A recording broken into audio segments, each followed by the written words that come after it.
everybody, welcome to another episode of Property Roundtable with myself and Rama, bring value to your journey of buying and selling a landed property or any form of property in Singapore. And we are almost at the halfway mark of the year. Yeah. Rama, so how does it feel in the first half of this year? First half of this year, well, I can feel one thing, but the numbers say something else. So yeah, I mean, let's just start with what I feel. But just a general feeling. Because the topic we're going to do today is maybe more of a, I would say, a topic that manages how people feel towards their journey of buying. Yep. So today, we are going to touch on this topic. It's a bit of a psychological kind of thing where we say that in our conversations with our buyers and the conversations we have with our prospective clients, right? This is what they've been sharing with us, what they need and all that. And then Rama and I sat down and said that, hey, suddenly we both had this eureka moment. We said, hey, do we think that people are rejecting potentially good landed homes for the right or wrong reasons? Wrong reasons. Yeah, for the wrong reasons. So in for opening, right? Thanks for watching us. We have been doing this show for quite a while, and we've always been advising people on the process, on technicalities of buying, and also the market and stuff like that. But in today's episode, we're going to talk about: do we think that people over filter? Yeah. People have a perfect home syndrome. Yeah. So I was just going through the episodes in the last week, bro. Yes. I think we reached 154, 55 episodes already. Wow, that's a long way, man. Yeah, that's a journey. And after, if our followers have been watching us from day one, definitely they will filter lah. Okay, because the question is, are they over filtering? Yeah. Yes, we have experienced this when we met our viewers, Yeah. They say, but you won't say this one. You won't say this one. Yes. We definitely said a lot of things, but when we give points, right, it's in context to certain, it's okay, like facts will be facts. Like a direction is the north or south or east or west, this is a fact.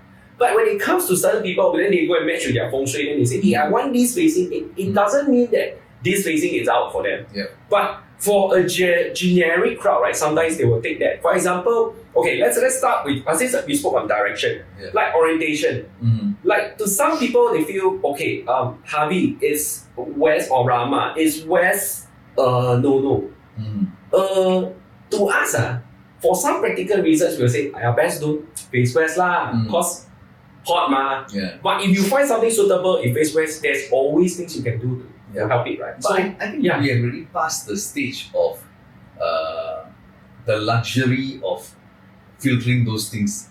In my opinion, right now, we are in a stage, the landed property is in a stage where, the first person to grab is the winner.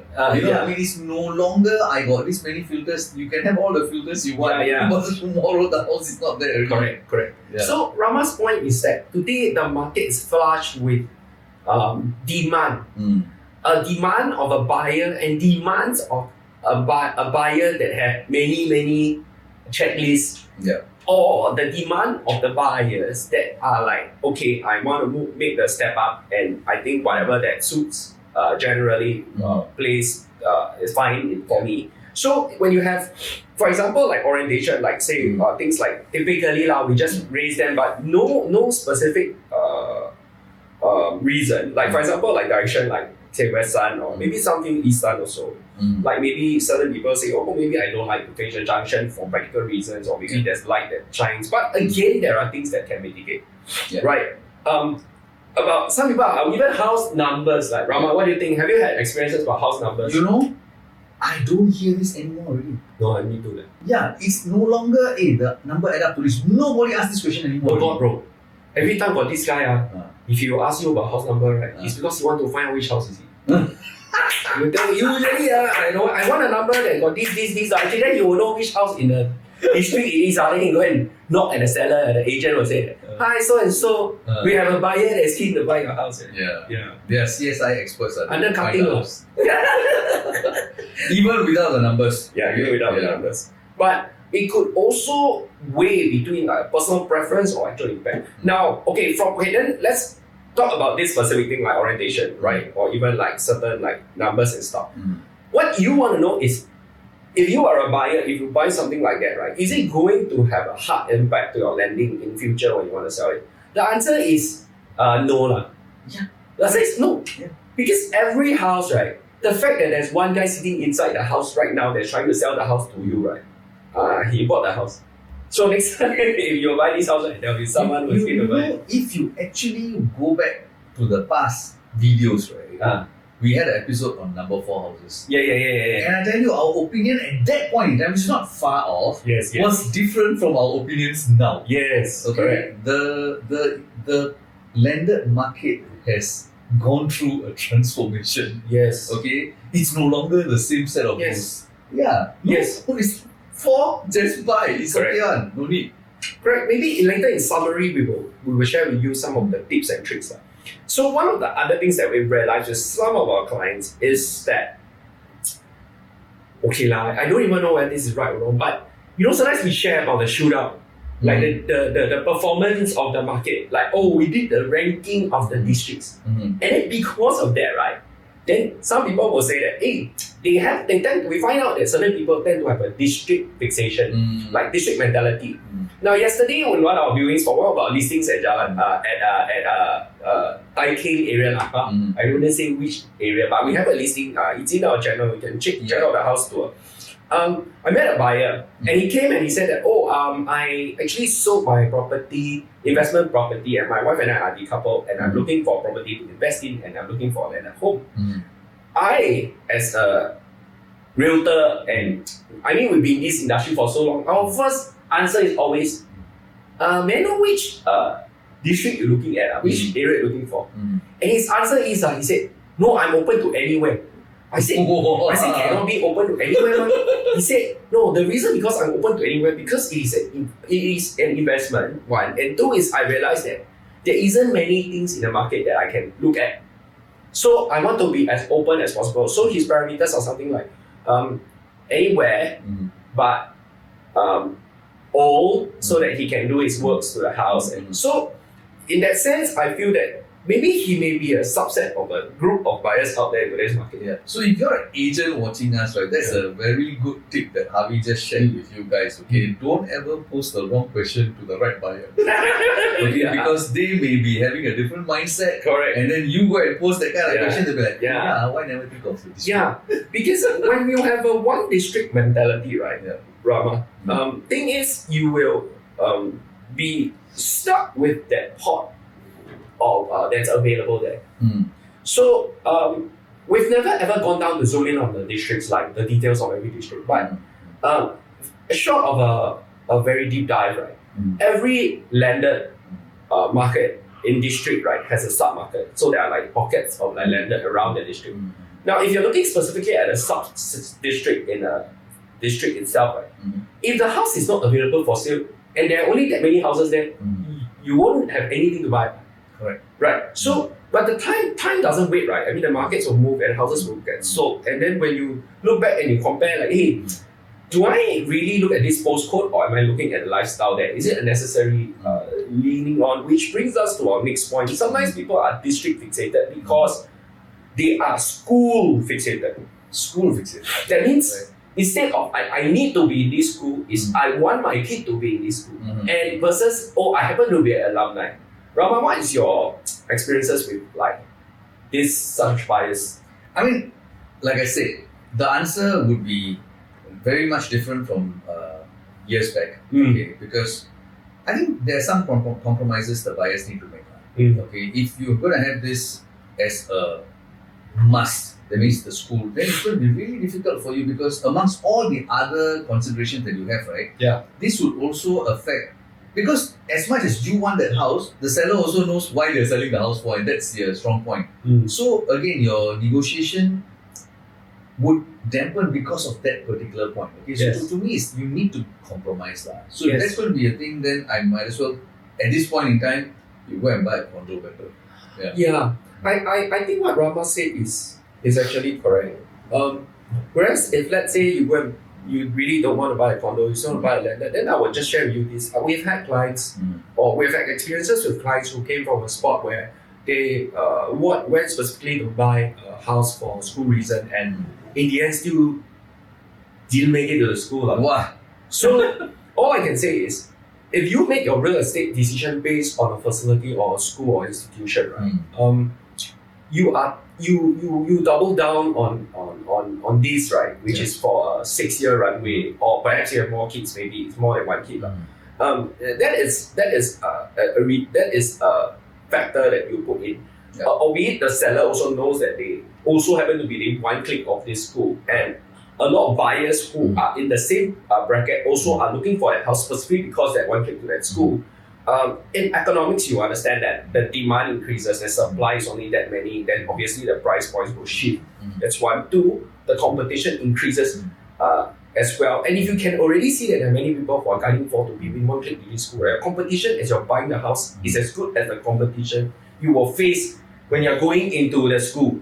So same competition will apply. So maybe perhaps a real estate decision may be augmented by the choice of school, but not centered around it. I think that's my true advice. Just to add on, I mean, don't get me wrong here, okay?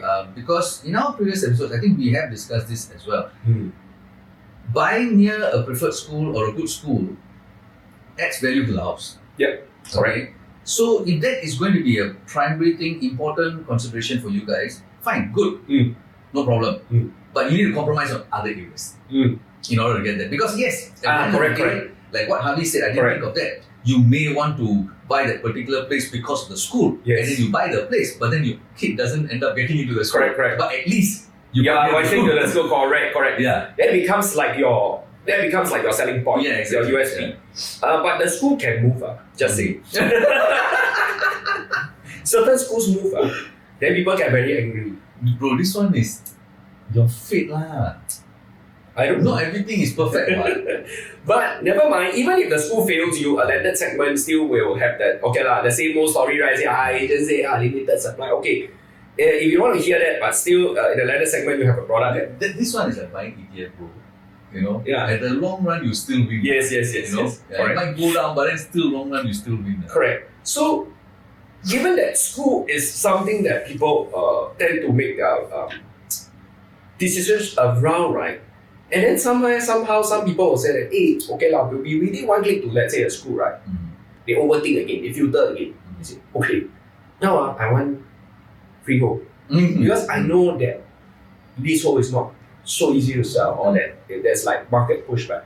So, in some circumstances, right, why we brought up this point about tenure, right? At any point in time, if you ask Rama and I which one we're going to pick, right? We're going to pick freehold for the win, right? Because it is true that we say freehold is good or 999 is good. Why is that so? If anyone who hasn't watched any episode we've ever spoke about before, maybe I'll repeat this for the purpose of everyone. Rama and I have always been convicted in one thing, that in the landed segment, there are more freehold and 999 houses than there are leasehold. Correct? No? So, if you throw a stone, right, at any listing out there, right, there is a high chance that it's going to be a freehold or a 999 leasehold. Correct? And because of that, even an uneducated or non-inducted person into the landed segment, when they start scrolling for listing, right, they will find themselves in the freehold or 999 segment. So therefore, buying a freehold or 999 has more of a higher win rate. There's this one of our viewers, he commented recently on one of the latest videos about GLS 99 landed and all this thing. What was that about?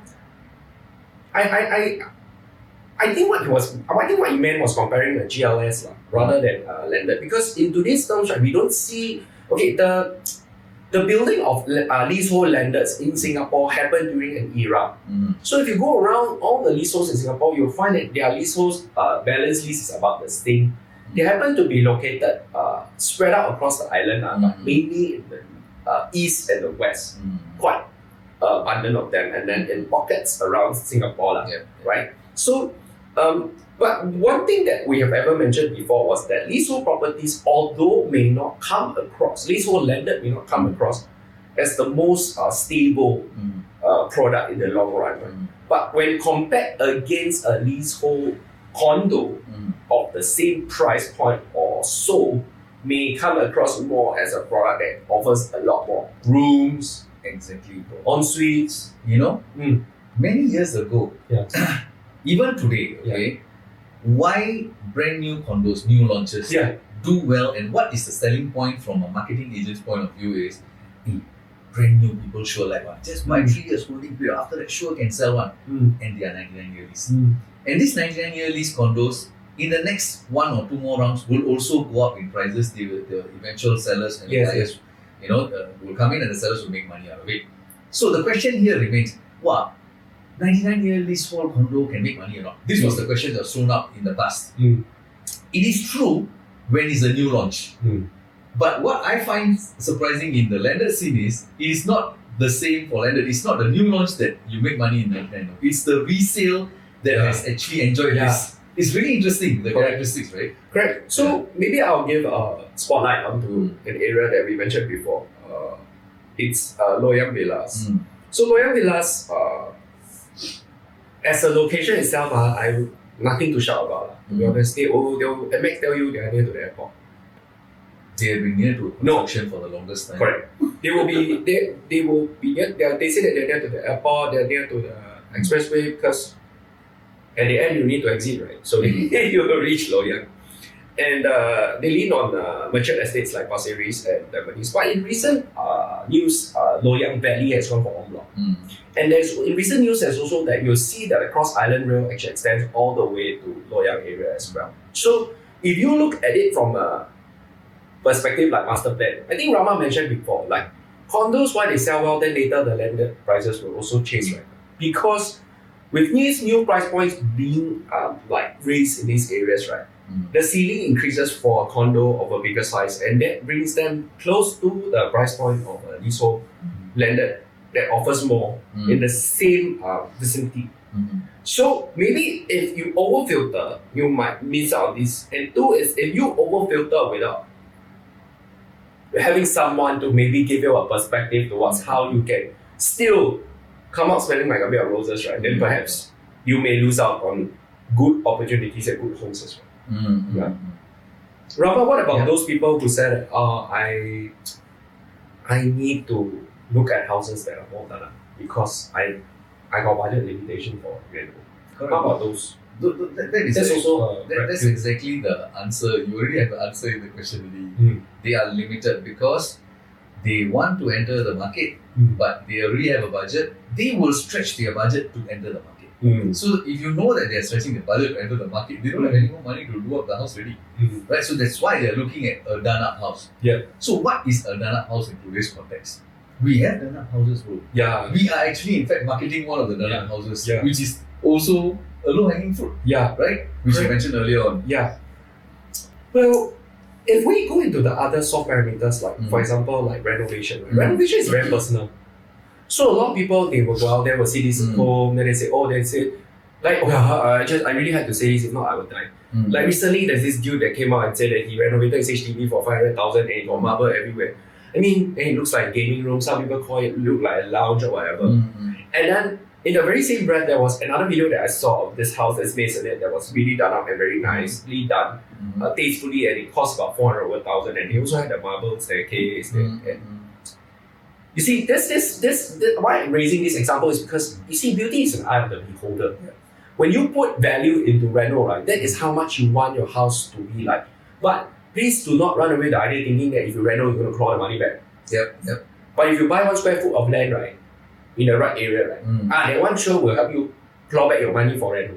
So if you put too much emphasis on putting your budget onto that reno instead of putting the budget into what's real investable or real value, right, then you may find trouble. So if you filter like you only want that things that are more cosmetic or more structural, like you put that value into that and you get bought into the emotions of buying that home, right? Then when you filter, then you end up buying these products, right? It may not play to your favor later on. Because rental costs are most often those that want old and want to do up will either be super overestimated based on what they think that they want to achieve, or too much money is factored into paying for the rental that's already done in the house. So therefore, it depends what you're looking for. Now, the next few points of what we're going to share in terms of like over-filtering, right? The over-filtering may come in Property Guru, but the over-filtering may also come within yourself. Like, for example, are you setting a budget for the fact that it's your true budget, or is it you are like keeping something in the pocket? Like, oh, my budget's 5. Actually, I got 5.5. But let's see what these guys can do. And you keep some budget rigidity. Yeah. Ram, how does that work to the market today? If you keep, say, some budget in your pocket. So to be very honest with you, right, I think in the last 1 year, as the price has been moving up, anyway, it's been moving up all the way, we have our clients, okay, they have come to us and like what you correctly pointed out, they'll tell you that they have a budget, but they have a little bit more. But they just want to see what we can do with this budget, right? So what happens here is this: we go, we search, we find, we review, we debate, we go through all the those things we said, all these things, we go through them, right? Checklist. And then you must also understand, while we are doing this, the time is ticking. Yes. And then after all this discussion, which we already know, alright, we realize, okay, we need to increase a bit to get that particular property that we want. But if we already knew this information earlier on, we would have saved the time to get the one before that was sold. Correct. You get what I mean? I get what you mean. Because we went through it. I think the opportunity cost of like trying to seek out the market at a budget that's lower, right, may play to not to your favor. So what we mean in this case of over-filtering then, it's the case that, for example, you keep putting a hard budget into property guru, you put like 5 million. Then you know some houses, right, can negotiate, but you know you have a true budget of 5.5. So maybe when you start searching, maybe it's like 5.6. Then you can start seeing more opportunities. But because your rigidity towards setting that budget that way, right, also will affect your search parameters when it comes to searching for a home. Now, that is because you are doing your initial search, right? You're doing your initial work, like say, oh, whether I can afford and all that or not. But you think different from agents. And you think different from agents, also have different kind of agent. Got agent is agent, got agent code but never practice, got agent code but only do certain kind of segments. So I think sometimes to have someone bounce the idea with you, or in fact work with you, it will help lah. It will definitely help. What Harvey is saying here, right? You see, we have people at the background, working for us. Okay, these people, what they do is when they see a listing, let's say for example in Property Pro or anywhere else, it's listed for a particular price. Eventually, when it gets sold, it's for an X price. Okay, the listing price will be Y, the selling price will be X. Usually, the selling price is lesser than the listing price. Okay, so we have a list of, wow, this one marketed for 10 million, sold at 8. This one marketed for 9.3, sold at 7 or 7.8, not 7, 7 is too low already. Okay, so we know for a fact that they marketed at that price, but still can be negotiable. But because our budget, we work with that kind of figure, we would have missed that house. Yeah, exactly. Which means that when you, don't shortchange yourself in that sense. Like, it's okay if you tell us like what your true budget is. It's not that we will max it out. We will just explore more opportunities for you. And at the end of the day, the house must still suit. So if the house that we show you doesn't suit, right? Even if we show you a house that is on top of your budget, right? You also won't buy. You will still eventually buy it because it is something that suits you. So the decision ultimately of buying the house still lies on you. It doesn't lie with us, but we will give you that perspective as to why this house suits. Now, obviously the topic is about over-filtering. The topic is about, are you cutting yourself out of buying a good landed home for the wrong reasons? So like budget rigidity could be one of the reasons. And of course, this one I think would resonate with a lot of people.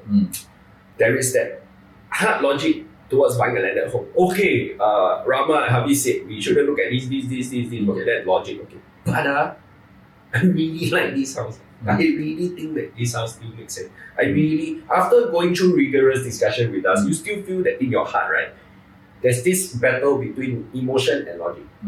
So Rama, how do we manage these kind of feelings towards like buying a purchase that suits the heart versus like a hard logic of like investment? In the past, wow. In the past, bro. I did a lot of in the past. I used to, of course, everyone is a mentor. Okay, so my mentor told me, bro, do you like it? You just keep quiet. just let them have it. Because they already fixed their mind already. Correct. They are attached emotionally already. Correct. Who are you to change that? Yeah. You become the bad guy, right? So that was in the past lah. Yeah. So today I'm still conflicted lah, bro. Sometimes I like, oh, but how to put this to them? Hey, hubby, how? I think for me, maybe that's the reason why today I possibly will not become one of the top agents in Singapore, is because there's some part of me that don't know how to behave like what Rama's mentor told him, which is to keep my mouth shut. I think that I'm not conflicted when it comes to giving the right advice to people. I am only conflicted when I feel like, okay, if the particular reason of buying that house, there is something fundamentally wrong with the house, then I am quite confident that both Rama and I will flag it out, because it's a red flag, it's a straight no. But if it's surrounding the decision is some of the reasons, like okay lah, maybe I think that the neighbor is a bit like I think parking here is I mean, these are all manageable. It is not going to change the fundamental of your house. Yeah. Then that's okay. I am going to give you an example. I'm not going to mention the road names and I'm not going to mention the client name, but I'm sure you're watching Mr. S. Okay? Because we were deciding between two properties and finally your completion is coming. And I'm so glad you bought that unit. Okay? The number one. Okay? Okay.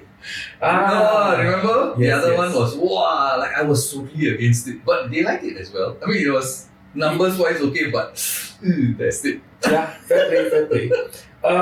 So, in this regard, I feel that in PRT, we thus far, the years that we have been working with our clients and working as a team, we have not struggled that much in terms of emotion and logic, because as a third party and with experience in the market, we are able to make very sharper decisions because we are not emotionally committed to that house. We also technically sound. We also know the logic behind certain things, so it's easier for us to play that referee or the umpire, right? Because sometimes the husband, wife, or whatever the purchase, they will surely have some arguments over it. So we play like in between. So Rama, to close off this episode, I have a question to ask you. Yeah. If buyers could relax just one of the factors that we mentioned above, which one would, if they chill out, they will open up to most opportunities? If I had to drop one in this checklist. Correct. I wasn't expecting you to ask me that question, but never mind. I will just buy time by saying something else as usual. Okay. So, if I had a choice and I'm the one that belongs to the top producer group, okay, I would say price lah. Okay. Easy ma, solves everything. Budget. Budget. But then that's not the point, right? They already come with a budget. So what is that one compromise that they need to make? Wow, in landed, what is that one compromise? This is a very difficult question. Cannot be one, I mean, that's really difficult. How to rank them? If I were to rank them, if not price, then location, District. Yeah, just don't be picky on the district. Yeah. I think from a logical standpoint, what Rama says is correct. Because if you are not fixated on one district, right, it opens up the universe, because Singapore is an island. Right? There's so many other districts. Talking about island, bro. 3 days ago, I was in Coney Islands with my secondary school friend. Yeah. We were supposed to meet up and discuss something. He said, bro, let's go for a walk. Now walking and discussing is becoming a norm, bro. Yeah. So we went to Coney Island, we had a good talk. We walked for about 1.5 hours. Then I had to rush back home. While I was rushing back, of course, Coney Island, you have to pass by Punggol when you were in Punggol, right? Yes. When I passed by Punggol, suddenly on my left, I saw bungalows. Oh, the 17th, you know what? Last time they used this bungalow, Ulu place, bro, freehold on 999. Today, the whole place is like, wow, got HDB estate, got train station, got so many things. Yeah. What you think was Ulu is suddenly, wow. Yes. In a different category, Yeah, of course. If someone relaxes the criteria of a district, then I feel that opens up a lot of opportunity. But we also understand from standpoint that everybody will always plug for some locations with their hard one. Like I grew up in the East, I grew up in 15, I grew up in the Prime. Okay, we understand that. So if we take that away, which is a hard no for you, I can understand. I think the one factor that I'll take away is probably, if I ask myself, school. Because not that I'm a dinky, then I say that. I feel that there are ways to manage your child's education into a specific school, and there are other options. If you're not sure, we can chat about it. But the reason why I say that is because I feel that if you make your property decision based only on that, right, then you are going to be found wanting, because certain schools are near to certain areas that are very limited. And limited not just by the product, but also by the opportunities. If they don't come up, means don't have. Yeah. So you will find yourself very frustrated, and your journey will start very early. Usually people want to start early because they can't school, right? They say, okay, I want to start searching now because later on I want to be at school. And when they start really early, right, they think they have the luxury of time. So after they search a while, then they realize the price go up. Then it's like it all boils down to this one specific reason of the school, right? It maybe desensitize or deprioritize other more important things that are necessary in the search of landed home, which typically is not as easy. For example, you buy a new launch, they sell this one kid to a school, there are hundreds of units to buy from. Yeah. But you set the same parameter of a school in landed, right? It's totally different ballgame. So if you are someone that believes in good balance, right, then perhaps then dropping that one click to a school parameter could play to your favor. But the choice is always yours. So in closing, Rama, should we say that over-filtering and searching for the perfect home often finds people in a worse off position? They will be in a position of regret because of losing out. It's just the time, because I don't know about the rest of the agents, how they do their searches. We're already in the market, right? So we know what is happening. And so therefore it's difficult when there's too many criteria. It's difficult to even get a view. Yeah. In closing, will say this. I think everyone has a picture of a perfect home. I, for one, do not have a perfect home scenario. I am driven by opportunities, driven by logic. But I buy knowing that there will be certain emotions that people will put in when they are going to buy a home from me in future. So I would prioritize logic and prioritize my home, and I think that I will make the right decision, not the perfect decision. Right. Thus far, I've never bought a plot or I've never bought a home that is perfect, that checks all the parameters that we actually share with everyone openly, by the way. And thanks for the agents who have sent me messages and say, oh, thanks, you guys have a good channel, we watch it, and great for you guys. But but don't chase the perfect home, chase the right ones. Buy a home for the right reasons, and that could elevate your sale page, that could elevate your position and the time you spend in the house, and more importantly, in today's market when everything becomes a tad more expensive, then you have less room of frivolous errors or less room for over emotional decisions, which in the past you probably get away with it. Say in the last 4 years you bought a home and you just bought it because you love it so much, right? The market says thank you very much, we love you right back, and then you still can sell for a higher price. But in today's market, I feel sometimes that when the markets become like very unified, when prices are very unified across the island, right? Certain areas are more forgiving to emotional purchases, whilst others are very little room of error for emotional purchases. Right. So we are in the halfway mark of 2026, and if you are on the lookout for a very nice done up landed freehold property in the 4 million range, we just got one recently. Don't miss it. DM us to find out more. Thank you, and see you in our next episode.